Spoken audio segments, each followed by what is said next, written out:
Wow, wow, wow. What a day. Moments ago, it is now 4:01 Eastern. The markets just closed. What a historic day. Take a look at all of that green. After Trump put China into a corner today, stocks grew by over $4 trillion in just 10 minutes once it was announced. Basically, he announced a 125% tariff on China and paused all other tariffs for the other countries for 90 days. And this is what okay, sorry about that. There we go. This is what the market did. The S&P 500 is up almost 10% on the day. The Nasdaq finishes up 12%. This is absolute insanity. And hey, this does not mean that the end is just suddenly here and that everything is going to be, roses and money's going to be falling from the sky. There's still a lot to go. Okay, there are still now months and months and months of negotiation. 90 days from now is going to be April, May, June, July. So after 4th of July, it's, as we start to get to July, it's going to start to get a little antsy again if some deals aren't made. And we have no idea what China is going to do. Are they going to blink? Are they going to cave? I think they will. The rest of the world is now, kind of pitted against China. Trump is clearly rewarding the first movers to whoever wants to negotiate these tariffs in a fair way. And he has just finished speaking. This was posted less than 10 minutes ago. Let's watch some of this press conference. I fast forwarded to the area where he is talking specifically. Guys, this is breaking news. I haven't even watched this entire thing yet. I've seen clips, but we're going to play it, and we're going to play a few minutes of this. I'm not going to interrupt him too much because I want you to see the breaking news here. But he is, wow. What a day we've experienced. If you like this video and you want to see more videos like this, please, all I ask is that you like this video and please subscribe if you want to see more like this in the future. Let's get into it. Here. Yeah. You started the morning saying be cool. And just a few hours later, there was a pause put in on the tariffs. Can you walk us through what you were thinking about why you decided to put a 90-day pause? Well, I thought that people were jumping a little bit out of line. They were getting yippy, They were getting a little bit yippy, a little bit afraid, unlike these champions, because we have a big job to do. No other president would have done what I did. No other president. I know the presidents. They wouldn't have done it. And it had to be done. What was happening to us on trade, not only with if you look at it, not only with China, but China was by far the biggest abuser in history, and others also, but somebody had to do it. They had to stop because it was not sustainable. Last year, China made $1 trillion off trade with the United States. That's not right. And now I've reversed it. It's for a short period of time, but we made $2 billion. We're making now $2 billion a day. And somebody had to do it. Roger actually said it. Charles Schwab was here a little while ago, one of the great financial people, and he said he's been waiting for 40 years for somebody to do what I did over the last month. And if you didn't do it, you wouldn't have a country. It wouldn't be sustainable. So I'm honored to have done it. And, look, nothing's over yet, but we have a tremendous amount of spirit from other countries, including China. China wants to make a deal. They just don't know how quite to go about it. It's one of those things they don't know quite. They're proud people. And President Xi's a proud man. I know him very well. And they don't know quite how to go about it, but they'll figure it out. They're in the process of figuring it out, but they want to make a deal. And we have many other countries, as you know, many more than 75. And they all want to come. They want to come here, or they'll go to Commerce, or they'll go to Treasury. We have our great senators here and congressmen. They'll call John, they'll do somebody, they'll go through somebody, but they're all calling, how do we do this? They all want to make a deal. Somebody had to do what we did, and I did a 90-day pause for the people that didn't retaliate, because I told them if you retaliate, we're going to double it. And that's what I did with China, because they did retaliate. So we'll see how it all works out. I think it's going to work out amazing. I think that our country is going to be at the end of a year or shorter, but I think we're going to have something that nobody would have dreamt possible. A man like Roger Penske, I don't want to get him in trouble with China, so I won't, but he would know that someday you have to cut the bow and you have to do what you have to do, right, Roger? And that's what I did, and I'm very happy to have done it. I mean, so Trump right there is just, I just applaud him for being strong. I applaud him that despite everyone, freaking out, even Republicans coming after him and saying, like, what are you doing? He sees a blood red stock market for a few weeks and he just looks forward and he says, we are charging ahead. This had to be done. The structural fundamental change of how our country gets ripped off in trade, it needed to be done sooner or later. And now he has perfectly executed this. And I am so excited to see what happens in the future here. The Prime Minister of Greece just told Breitbart's Matt Boyle that he thinks absolutely the European Union and the United States could work out a trade deal that's win-win and, quote, mutually beneficial to both sides. What do you think about the Prime Minister's comments, and do you think a deal could be struck with the European Union? First of all, I know him, he's a good man, and I appreciate his comments. Yeah, a deal can be made with every one of them. A deal's going to be made with China. A deal's going to be made with every one of them. And there'll be fair deals. I just want fair. They will be fair deals for everybody. But they weren't fair to the United States. They were sucking us dry, and you can't do that. We have $36 trillion of debt for a reason. We don't have a debt for fun. They have it for a reason. And people took advantage of our country, and they ripped us off for decades. I've been thinking about this for decades. If you ever saw me on television, I was young like these guys. And it was a good old days, I'll tell you, Roger. But I was like these guys, young, and I was talking about it. Nothing changed, and nothing was done about it. Then I did it. In my first term, I did it, and did it well. We took in hundreds of billions of dollars from China and others, and I started the process, but then we had to fix up from the COVID mess caused by China. Mm-hmm. We had to fix up from that, and we did a good job of doing it. And when we handed back the reins after a rigged election, and when we handed back the reins, the stock market was higher than it was before COVID coming in. So, we did a great job, but we didn't have time to do the big thing, which we're doing now. And it's like a patient is sick, you have to do surgery. Patient is very, very sick. And Joe Biden handed us over a country that was in very serious trouble, economically and in every other way. They let China run away with things. They let other countries run away with things. And maybe worst of all, in a certain way, is what they did at the border. We had people pouring into our country by the millions. Many of them were murderers and drug lords and thieves and people from prisons from all over the world. And they were people from mental institutions, insane asylums. They were taking their mentally insane, and they were dumping them into our country.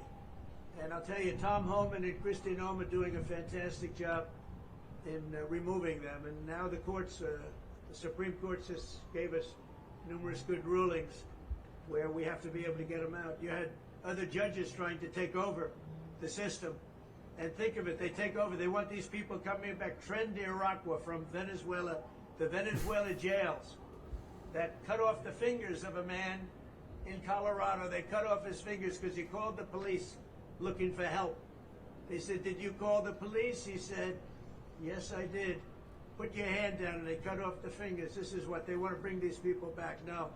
And I want to thank the president of El Salvador for the job he's done, because that's the way it has to be done. It's too bad. Yeah, please. Chuck Schumer and Nancy Pelosi. Before we get into that real quickly, Trump said something offhand there that a lot of people are going to miss. He said, because of COVID, we didn't have the time to do everything we wanted.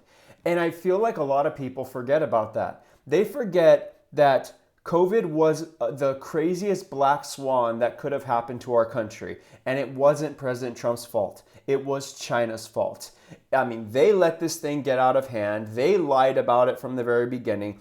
And, everyone says like, oh, it was so bad in America. Guys, it hit every single country and killed millions of people, shut down economies all across the world. This was not a United States-centric problem. But can you imagine just the focus shift that Trump had to do during COVID? Like, he had to put everything else on hold, and he had to worry about winning another election. And we saw how that all worked out. I'm not going to get into that. But at the end of the day, finally, Trump gets another chance at this, and that's exactly what he's doing, and it's a thing of beauty. Pelosi, they've been talking about tariffs for decades. How come when these Democrat elites want tariffs, everything's hunky-dory, but when President Trump wants tariffs, all hell breaks loose? Do you see this double standard? I love this guy. Whoever the hell that is. That's really nice. I appreciate that question. No, Chuck Schumer, Nancy Pelosi, everybody knew you had to do it, but they never had the guts to do it. It does take guts. It even takes guts for our country to go through it. That's why I say be cool. They were saying about, see, just be cool. It's going to work out. It's going to work out, and it's working out. I can tell you, working out maybe faster than I thought. But I said it's going to take a little conditioning. It's a transition to. It's really, I think it's a transition to greatness. It's going to be greatness. Our country is going to be. There'll be nothing like it, and people investing in our country, they're going to do better than they've ever done before. We have more car manufacturers, Roger, coming into our country now. Speaking of cars. We've never seen anything like it. And they're coming in because of the election, but they're coming in because of the tariffs, because they don't want to pay 25 or 50 or whatever it may be. They don't want to pay that. They can't pay that. We had 3 cancellations in Mexico, building a plant. They're all coming into the United States. Canada, they're coming in. From China, they're coming in from everywhere. And that's just cars. We have chip makers coming. We're the biggest chip maker in the world from Taiwan, coming in, spending $3 billion to build plants, and mostly a big plant. This is a hell of a plant when you spend the kind of money they're going to go $200 to $300 billion, not million. You'd say million would be the right number. It's not $200 to $300 billion dollars. Think of that, $300 billion. If you look at Apple is going to spend $500 billion building a plant. They wouldn't be doing that if I didn't do this. They'd just keep building them in China. And that's unsustainable. It's not a pleasant thing to do, but I appreciate the question. And, interestingly, Chuck Schumer and Nancy Pelosi, Crazy Nancy, they wanted to do this for years, but they never had a president that had the guts to do it, because it does take guts, believe me. Isn't that crazy? I mean, I talked about it in one of my videos yesterday. We showed clips of Pelosi and Schumer all sitting here saying that China, I mean, this is obviously decades ago, China is ripping us off. We need better trade deals. Trump comes in and does it, and what do? They shout from the rooftops. And so this is just absolutely insane. I wanted to show you this really quickly, this tweet from Unusual Whales just minutes ago. So I've been filming so far, so just 5 minutes ago, Trump just said, we're having a good day in the stock market. The record day in the market should continue. So he said he thinks that there's a lot of upside here to the future. This is not financial advice, but there's going to be a lot of good news coming down the pike here, guys. And it really does appear that things are turning around in a major, major way. I wanted to show you a couple of the things that I've retweeted here today. So Trump is actually also looking at exempting some U.S. companies from the tariffs. This is also a big one. Maybe he's going to give a break more to Apple and companies that like really help this economy thrive. And then right here, I'm not sure if you guys have seen Batman, but he says, "Would you like to know which one of your friends didn't trust the plan?" Guys, whoever is not trusting Trump at this point, you got to figure something out. Bill Ackman said this, the benefit of Donald Trump's approach is that now we understand who are our preferred trading partners and who the problems are. China has shown themselves to be a bad actor. Our counterparties also have a taste of what life is like if they don't take down their trade barriers. And this is the perfect setup for trade negotiations over the next 90 days. Advice for China: pick up the phone and call the president. He is a tough but fair negotiator. The longer China holds out and retaliates, the worse outcome for China. And yeah, Scott Bessent has said that, other countries aligning with China would be cutting your own throat. Again, America is the most powerful country in the United States. We buy more than anyone, and people cannot survive without us. So if you do not want to get boxed out of our economy, and you do not want to get boxed out of our American consumers, then make a deal. And this is always my favorite meme of all time whenever the stock market is green. Kramer, what's going on in there? 90-day pause, Jerry. It's just so good. So good. Oh, a lot of great things are coming out. And the final one of the day is this legendary meme right here. Oh, man. Trump reading The Art of War and President Xi reading The Art of the Deal. Oh, man. If you don't get that joke, then I'm not going to sit here and explain it. But great day. Amazing day here, you guys. We might as well just, there's only, I guess, 5 more minutes here left of this press conference. So let's just watch the rest of this. If you're still sticking around, then hey, let's hang out and watch the rest of this press conference. But if not, you can go about your day. But make sure to subscribe to the channel before you leave. So let's watch the rest of this thing. Was it the bond markets that persuaded you to reverse No, I course? was watching the bond market. The bond market is very tricky. I was watching it, but if you look at it now, it's beautiful. The bond market right now is beautiful. But yeah, I saw last night where people were getting a little queasy. I think everything had. Well, the big move wasn't what I did today. The big move was what I did on Liberation Day. We had Liberation Day in America. We're liberated from all of the horrible deals that were made, all of the horrible trade deals that were made. And I was helped by people just like this, senator, congressman, and friends, right? And we had great help in the Senate. Our Republican senators have been amazing. They stood tall. And likewise in the House. And John Thune has done an amazing job. Barrasso has done an amazing job. I can't think of a senator, really. We had tremendous support. We got a bill passed the other day with almost unanimous support in the Senate, and I think we're going to get that in the House too. And I have to tell you that Mike Johnson is a great speaker. He's done a fantastic job.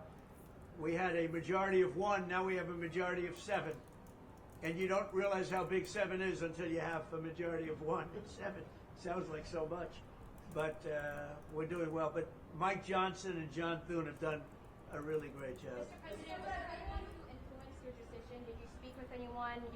Jamie Dimon? Did you speak with anyone? Well, I watched Jamie Dimon on Maria Bartiromo's show this morning, and he was very good. He said that actually made the statement to effect that something had to be done with the tariffs and trade. He said that. He said, look, at some point, but he said something has to be done with tariffs and trade.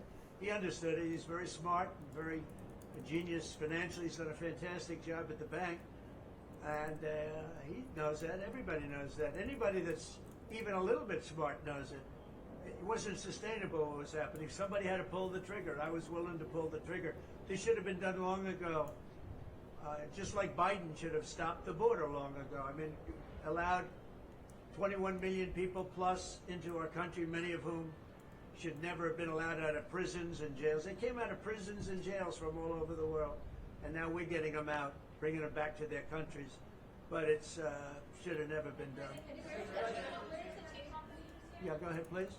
Sir, would you consider exempting some U.S. companies, maybe some larger companies who have been hit hard in the markets last few days during this 90 days? As time goes by, we're going to take a look at it. There are some that have been hard. There are some that, by the nature of the company, get hit a little bit harder, and we'll take a look at that. Yeah. Just instinctively, more than anything else. I mean, you almost can't take a pencil to paper. It's really more of an instinct, I think, than anything else. Credibility, Mike, because you said that these tariffs would go in effect on Monday. You said no pause. And today there is a pause. So how can You people have to believe have. your words today? It's not a question of that. You have to have flexibility. I could say, here's a wall, and I'm going to go through that wall. I'm going to go through it no matter what. And keep going, and you can't go through the wall. Sometimes you have to be able to go under the wall, around the wall, or over the wall. These guys know that better than anybody, right? You got to go around them sometimes. You're not going to go through them. So I consider, I think in financial markets, because they change. Look how much it changed today. We went from, you know, pretty moderate today, but over the last few days it looked pretty glum, to, I guess they say it was the biggest day in financial history. That's a pretty big change. And I think the word would be flexible. You have to be flexible. Like he's asking the question about some companies. Some companies, through no fault of their own, they happen to be in an industry that is more affected by these things than others. You have to be able to show a little flexibility. And I'm able to do that. I'm going to say hello to these champions because they are great champions. I got to say hello. All right, so that was amazing. He is just always himself. Trump is just always Trump, and that's what we love about this guy. I cannot believe the day that we witnessed here, everybody. And according to a U.S. trade official just moments ago, there is no change to the tariffs on Canada, Mexico, or the autos and steel. So, like I said, guys, there's still a lot of negotiation. I know that the market's green today and that we're all like happy. And look, I'm excited as anyone because I was dumping money heavy into the markets these last few weeks. But just understand that there is still a little ways to go here. And so yeah, and also, guys, Besant has been an absolute, one of the dark horse MVPs of this whole situation. Everybody, like, we really owe this man a huge thanks. Actually, let's actually take a look at this here. Like I said, I know this video is running long, everybody. We're over 20 minutes in. If you want to stick around, let's keep going into some of this stuff because there's a lot of things that I wanted to show you.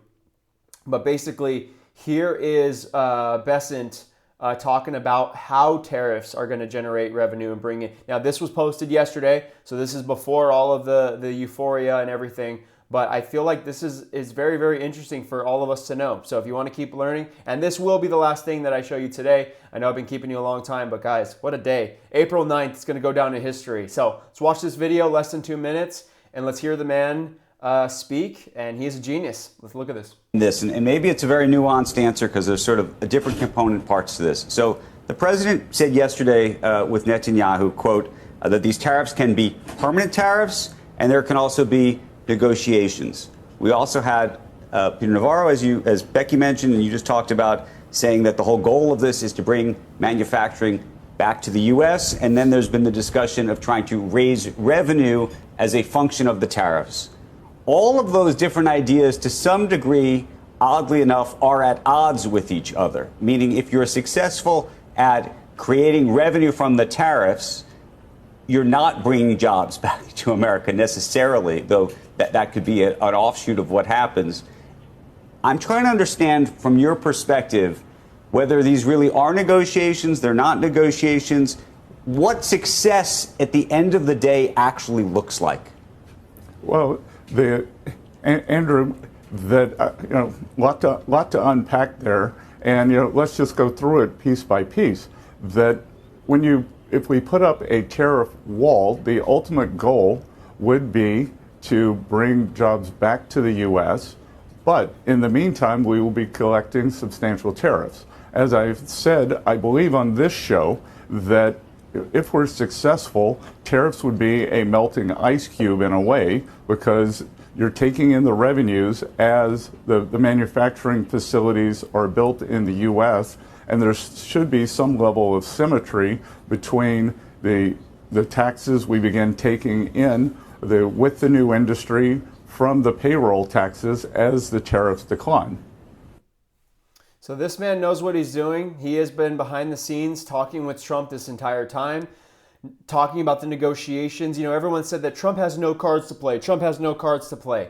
They knew what cards they had to play, and that's what Trump was talking about. He's like, I go based on instinct. It's not like you just have a piece of paper and you're just going perfectly down every single list. That's not how progress is made, and that's not how deals are made, and that's not how negotiation is done. It's all a give and take, and we're on a great path, and I believe that this is one of the first big dominoes to fall on our way to the golden age, and I'm so glad that you're here along with us. So if you're still watching this, we are almost 25 minutes into this video. Thank you so much for sticking around. Please, if you're still 25 minutes into the video watching this, then please smash that like button, follow us, subscribe here, and turn on your notifications. There's a little bell icon, and if you want the biggest updates, the most crucial updates of what's coming next, hit the notification icon so that the newest videos will go right to your front screen of your phone. Have an amazing rest of your day. I might do another video here today, but let's see how the day goes. Talk to you soon.